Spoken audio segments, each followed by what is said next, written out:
Alright guys, welcome back. I know it's been quite a while since I've edited a video and put it on the channel, but thanks for sticking with me. Just been working a lot and finally found some time to work on the car. In this video, I'm going to go through pretty much building a rear end 8.8 from the ground up, from just a bare housing, you know, getting it set up, and I want to go through some steps with you guys on how I build the 8.8s. There's really not much to them, but there's some certain nuances that I take with them, and most of you guys probably already know anyways what they are. But anyways, kick back, enjoy the video. It's going to be a long one, but it's going to be pretty in-depth, and enjoy. So what we have here is a 31 spline carrier out of an Explorer. These are the carriers that I like to use for Fox bodies for 8.8s. You'll notice on a 31 spline carrier, if you don't know if it's 28 or 31 spline, there's two key things I look for. The first thing is the part number. And if you can tell here, this casting says 4205. If it says 4205, it's going to be a 31 spline carrier. The other thing is this sharp bevel right here. This is to make room for the bigger diameter gears and whatnot. As far as the spline count inside here, the 28 spline carriers have a more rounded, smooth, kind of tapered bevel on this portion of the carrier, but this one has kind of a sharp turn. That's a good indicator of a 31 spline, but mainly this 4205 part number on the casing, and it's going to be in this area. Again, I like to use these just, you know, factory forward. What I'm going to do here is remove the carrier bearings, and I got this pretty trick tool that I want to show you guys. I got this online from the website whose name matches a forest, if you know what I mean. It is basically, this will actually replace all of your bearings in an 8.8. Now it handles Dana, I think it's 44s, Dana 60s, I think even, and all kind of other diffs, but it's kind of like a universal diff bearing pooler, both pinion and carrier bearings. So I'm going to show you how this works because I want to replace these bearings. I did get this carrier used, so I don't know how many miles are on these bearings. Normally, if the bearings are in good shape, they don't have any scoring and whatnot, you can reuse the bearings. There's nothing wrong with it. I'm already at this point. I already have the bearings. I'd rather, just for peace of mind, just replace them. So that's what we're going to do. I'm going to show you how this works, so let's get to it. So first things first, you get two sets of collars here, and they are half moons. They split apart. And if you'll notice, they have two different diameters on either side. Or excuse me, the same piece has two different diameters. When you flip it over, you have a bigger one, if you can see that. So this one's for a smaller bearing, that one's for a bigger bearing. And then you also have this set as well. So you basically have four different diameters to choose from, between two for each pair. So what you'll want to do is just go ahead and see what matches under this bearing. So I'm going to try this one. It grabs, and it's matching half moon on the other side. And it matches, so it's going to grab that bearing. So now we know we have the right two-piece collar to grab a hold of the bearing. And the next thing you'll want to do is take this piece right here. You have these two knurled collars that spin on this threaded portion right here. You're going to want to basically make sure that the top of the first collar goes on the top inside portion of the half moons that you're going to use. So you're going to have it like this, and then this is going to slide in here. But we have to make some adjustments so that way this part that spins can actually collapse a little bit and go in between this collar right here. The other portion that you want to use is this spindle right here, and this spindle actually has multiple ends for different size carriers. So if you'll notice, that one doesn't really sit in there very well, but if you flip it over, that fits perfectly. Okay, you also want to have the race that goes to your caged bearing. You're going to need this in order for all this to work. So just to confirm, in this scenario right here, what you're going to end up with is this side of the spindle is going to rest on the carrier. I went ahead and removed this collar right here and flipped it upside down so that the flat face is going to rest on the race of the bearing. I've also adjusted this collar height-wise to where it will encapsulate both half moons like this. So this top collar will rest perfectly in the height of the two half moons. And then this collar will secure both of these half moons and it'll just slide over. I always put the bolt 90 degrees away from the parting lines, and all you need to do is just make sure it's finger tight.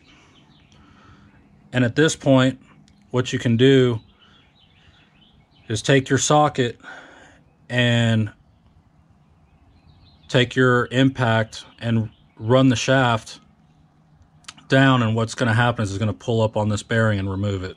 So let's see how this works. So what I have here is my Milwaukee with an 1 1/16 socket, which is going to go ahead and go on top of this shaft right here.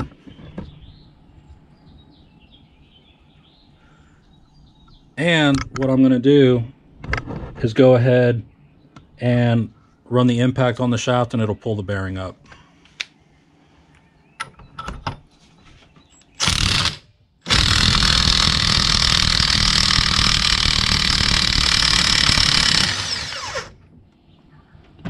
Just like that.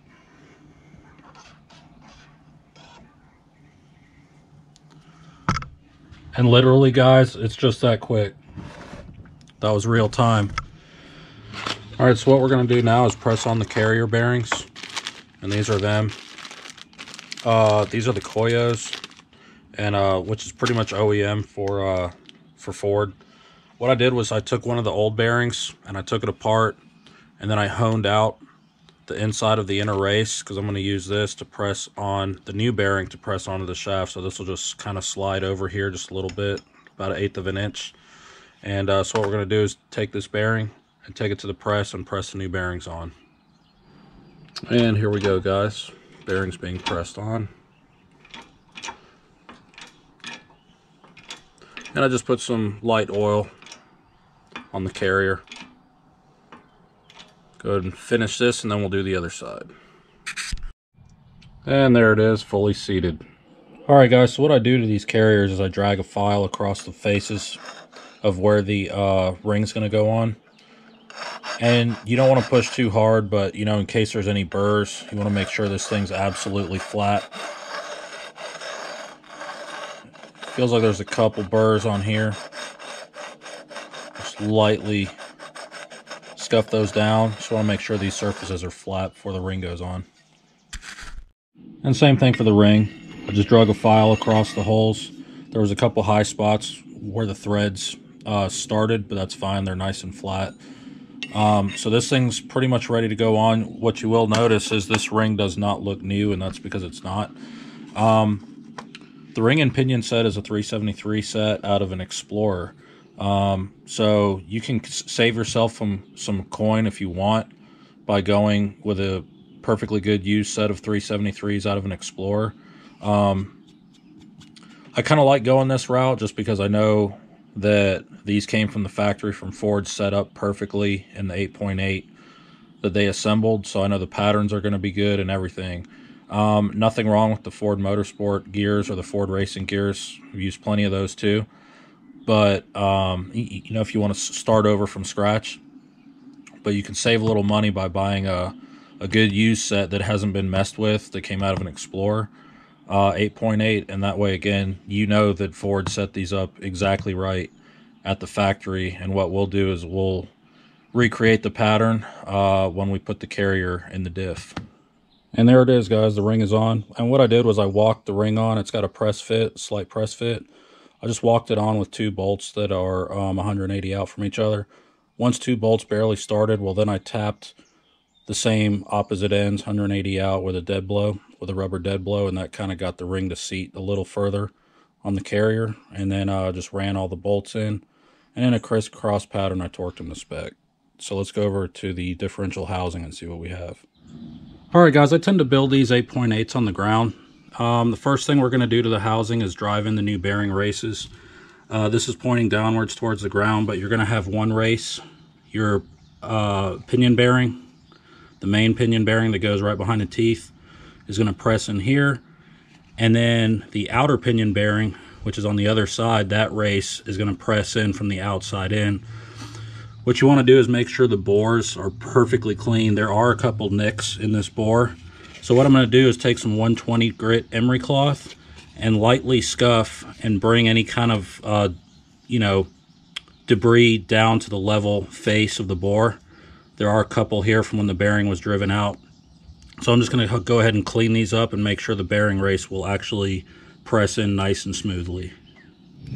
Here's my pinion bearing kit. I'm going to go ahead and tear this open, and I'm going to take the race for the inner pinion bearing, which is the one closest to the teeth, and also the outer pinion bearing. These 2 races are what I'm going to take out of the package now, and I'm going to seat these races into the housing. So here's the bearing and seal driver kit. What you want to do is just find whichever disc fits the race best. This one fits nice and squarely in it once it's in, and then you just run the drift through the hole. Just tighten the screw. You don't have to over tighten it. And then what you'll do is you'll just take your ball peen and hit on that drift, and it'll drive this race in. All right, guys, so both the races are knocked in. Obviously the housing is facing down, balanced on the pinion snub. What's very important with these 8.8s is you'll notice these caps, the arrows are pointing outwards. Every 8.8 will, if it's from the factory, will have these arrows facing outwards. Now, if you buy a used 8.8 that's had a gear put in it, you won't necessarily know if the previous owner put the right cap in the right position. This one was factory with 273s in it, so I know that nobody's been in it. So I'm going to go ahead and mark these with the cold chisel. 2 dots on the driver's side, 1 dot on the passenger side, with the arrows as they are now facing out. And so that way it's just a permanent marking. And as you can see here, I have a punch here and a punch here on the trusses, and then 2 punches on the face. 1 punch, and then 1 punch on the face down there. All right, guys, so what I have here is a pinion bearing that's been used out of another 8.8 that I did years ago. And what I did was I honed out the bore inside the inner race, so that way it is a slip fit over the pinions. So that way it's really a checking bearing. And this has all been cleaned. This was the original shim that came out of the 273 ring and pinion that came out of the housing. So what I'm going to do is I'm going to measure this shim and see where we're at. And as you can tell, it is right at 30 thousandths. This is very common for an 8.8. 30 thousandths shim behind the pinion bearing. Most all of them that I've seen are from like 28 to about 31 or 32 thousandths, so this falls right in range. I'm going to start with this shim, and then we're going to go ahead and slide that pinion bearing on the pinion. We're going to also put the outer pinion bearing on, which is also a slip fit, so that way all this will come apart very easy. Alright guys, so what I've done is I've put the pinion in with the new bearings, at least the outer bearing, and then also the inner bearing. And so we have some decent preload on it. And so what I'm going to do now is take these carrier caps off, put the carrier in, and we're going to see where we're at.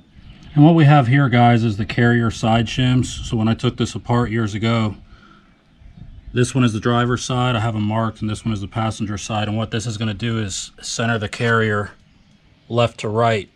This passenger side shim isn't even close to going in. Probably about 40 thousandths too thick, so this carrier wouldn't even slide in. Normally the way these housings are machined is they have to have a reference point. So, you know, if the machine is going to grind your x-axis, as you know, if the pinion is concerned, then it has to have a fixed reference point. Normally it's the left-hand side. So I'm going to keep this shim, the original stock shim, here, and we're just going to take some of my extra shims that I have laying around and slide in here just to create the preload. So basically you want your y-axis and your x-axis to be perfect. Everything else is preload. So I'm going to go ahead and see what shims I can stack in here for enough preload, and we'll torque the caps down, and then we'll check pattern. All right, guys, so what I've done is, again, I've used the stock driver side carrier shim and then stacked a bunch of these. I think 2 thick washers. They're thick, they're 125 thou. And then I stacked a bunch of 10 thou in between them. And there is a good bit of preload, but just enough to pull it out. But for new bearings, as far as preload on the carrier, this stack is going to work perfectly. Now we're going to have to check pattern. So I'm going to put the caps on, torque them to spec, and then we'll put some gear marking compound on here and see what the pattern looks like. So what I'm doing now is I'm checking backlash. Now this is a used gear set, so anything up to 15 thousandths is pretty acceptable. So here I have the dial indicator on it. Let's see what we have. It's looking right at 14 thousandths.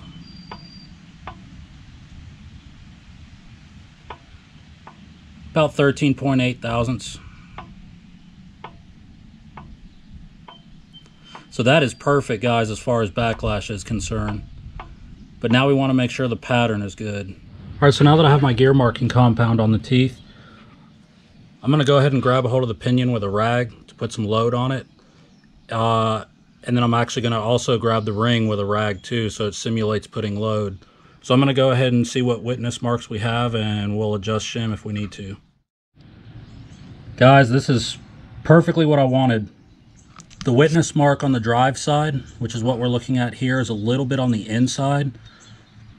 It's really centered, but it's just a little bit towards the inside, but that's fine, because under load, the pattern is going to skier centered and perfectly center itself up, because there's going to be a lot of resistance between the ring gear and the pinion gear with the weight of the vehicle and launching. So that is perfect. It's in the center of the tooth, just a little bit towards the inside, and also the coast is fine too. So this is a testament, guys, to when you use factory stuff, factory OEM carrier, factory 373 Ford gears, factory Koyo or Timken replacements. Usually the Koyos are better, and that's what's in here. But this is just a testament, guys. So this thing is set up the way the way it needs to be. So what I'm going to do is take all this apart, and I'm going to go ahead and press the pinion bearing on with the same shim, and we'll do some final assembly. And here we are, just pressing on the new pinion bearing. It's going on pretty smoothly. Just put some ATF fluid on there and got the 30 thousandths shim that we mocked up earlier, and we'll press this on tight. All right, guys, so now that we have everything mocked up and we're ready to put the pinion in for the final time, there's an order of operations for the front parts. What you want to do is put the bearing in first. This is the outer pinion bearing. And then you'll need this oil slinger. These come on the 8.8s. Some guys choose not to use them. This is absolutely necessary. This is what helps lube the bearing. You want to slide this on just like so. All this stuff is going to be loose, but that's okay. Now we're going to tap the pinion seal in. Once the pinion seal is in, we'll go ahead and rotate the housing and go ahead and put the pinion in. And as you can tell, the pinion seal is in with the oil slinger and bearing in. We'll go ahead and rotate this over and slide the pinion in. All right, guys, so the order of operations as far as installing the pinion goes, now that you've got your outer pinion bearing in the housing, the oil slinger and the seal, before you slide this in, you want to put this crush collar on. But you will notice that the outer pinion bearing slides on the shaft. So in order to keep the inner race from sliding on this shaft, this crush collar actually keeps it in place from rotating and letting the bearings roll along the race. So that's the purpose of this thing. So now I'm going to go ahead and slide this in from the inside out, make sure to lube the race, and we'll go ahead and do final assembly. Alright guys, so I ran the flange on, the pinion nuts on, and what I have here is this 1/2-inch plate bar that I made a long time ago when I was an apprentice. I have the two 12mm 12-point bolts. Well, the 12mm, one's a drive shaft bolt. I'm gonna have to round up some new ones because I can't find the other 3. And this other 12mm bolt, I'm gonna use this to hold the yoke while I tighten the nut. As you can tell, it's pretty loose. I think I just started on the crush sleeve, so I'm gonna start with a breaker bar and 1 1/16" nut, or excuse me, socket. And I'm going to crank down on this nut with a breaker bar, and it's going to take every bit just to start collapsing the crush collar inside here. But once it starts moving, it's okay. But it's about 240 foot-pounds of torque before this thing starts to collapse, and you can start putting preload on the pinion bearings. So I've started to crush the crush collar. The bearings are still pretty loose, as you can tell. Since these are new bearings, I'm going to go to about 20 to 25 inch-pounds on the pinion bearing preload. I've actually done so many of these that I can do it by, just by feel on the pinion yoke. This is still pretty loose. What you want to do is creep up on the preload. So it's kind of a bear, but with the bar, your yoke holder, you want to turn the nut just a little bit, take it off, and rotate your yoke and see where your preload is. If you need a little bit more, put it all back together. Just barely turn the nut. I mean, when you can just barely feel it move just a little bit, take it back apart, check it again. Wash, rinse, and repeat until you get the proper preload. If you go too far, if you go too tight, it's over with. You got to take it all back apart and get a new crush collar. And here we are, guys. That is perfect. It's a little on the tight side, but that's fine because they're brand new bearings. I wouldn't go any tighter than this. That's perfect. So let's go ahead and put the carrier in. And here it is, fully assembled, guys. 31 spline Explorer carrier, all new Koyo bearings, and yeah, everything's set up perfectly. So now I'll go ahead and put some axle bearings and axle seals in. All right, guys, so I have some part numbers for you here. So these are the OEM Ford axle bearings. There's the part number. And the OEM Ford axle seals. I think LMR sells these, but obviously I prefer to use these seals and bearings over the aftermarket made in China ones. So we're going to go ahead and put these bearings in, and then the seals, and then after that we can slide the axles in. All right, guys, there's the axle bearing seated. Now comes the seal. Also, when you tap these bearings in, I always try to have the brand and part number that's etched on the bearing facing the outside. It's just kind of an OCD thing that I was brought up with. So, but yeah, that's the axle bearings. They'll press in. You can just tap on them with a bearing and race driver until they fully seat. There's a recess in the housing that'll make them stop.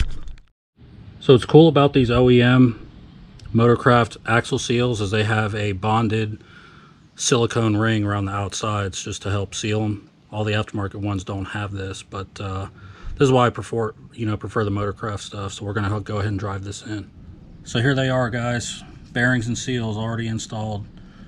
All right, guys, so the next thing to go on before I slide these axles in are these North Race Car Cobra rear caliper brackets.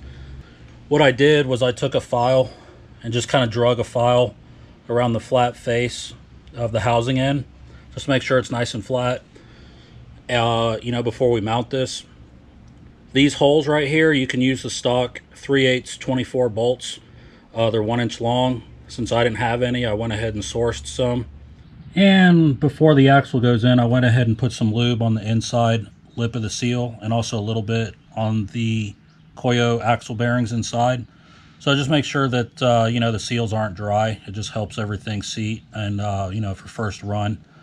So now all we need to do is get this axle in, put the seat clip on, and do the other side. All right, guys, before we slide these axles in, what we're going to want to do is take this 8mm cross pin bolt out. When this bolt comes out, this cross shaft that holds the top two spider gears in place will slide out. And once it slides out, it'll allow you to slide each axle in from right and left, driver and passenger, to put the seat clip in and pull the axle back out to get them seated. So let's go ahead and remove this bolt and slide this pin out. All right, bolt's out and the shaft is sliding out.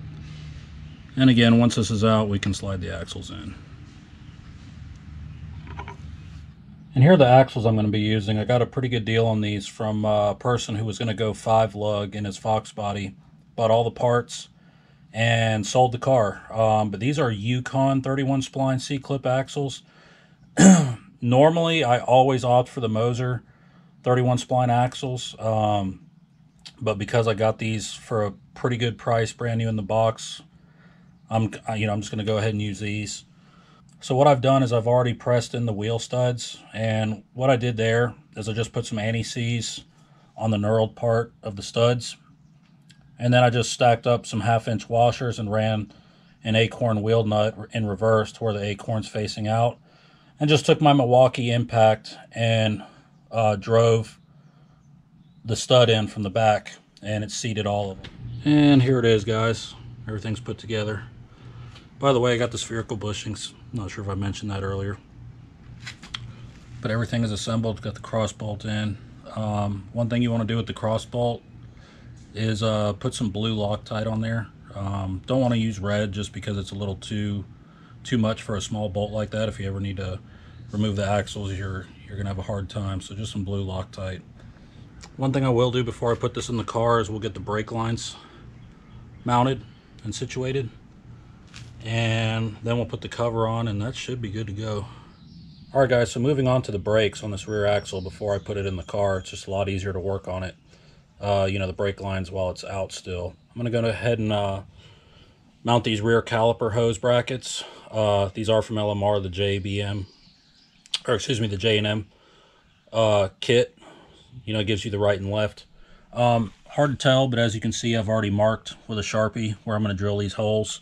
But because this came out of a 1990 car, I'm going to have to drill these out. So, like I said, all I did was mark where it's supposed to be. And I'm going to take a cold chisel and a ball peen hammer. And I'm just going to do a center punch where I'm going to start the drill. I'm going to drill 2 holes, one for the mounting hole itself and the other for the mounting tab, for the locating tab. I'm going to use 1/4 bolts. I just went through my bolt bin to see what I have matching for both sides. And so I'm going to start drilling some holes. All right, guys, so both ends are on, as well as the junction block. This also comes from LMR, you know, the J&M junction block with bracket. So now all we have left to do is connect the intermediate pipes right and left. All right, so both hard lines are on and tightened in. I had to do some custom bending just to get them to fit, but not too much. Next, I'm going to put these BBK upper control arms on the spherical bushings, and that way they're already on by the time I put the rear end in, and it's a lot easier to line everything up. All right, guys, well, there you have it. Not too bad, right? In the next video, I'm going to show you how to install upper and lower torque box reinforcements. Not too much to that either. There are some tricks to installing them depending on what kit you get. I've used a couple. So stick around, and we'll show you how to put those torque boxes in the next video, and then probably after that I'll show you how to get this rear axle in the car. Thanks for sticking around.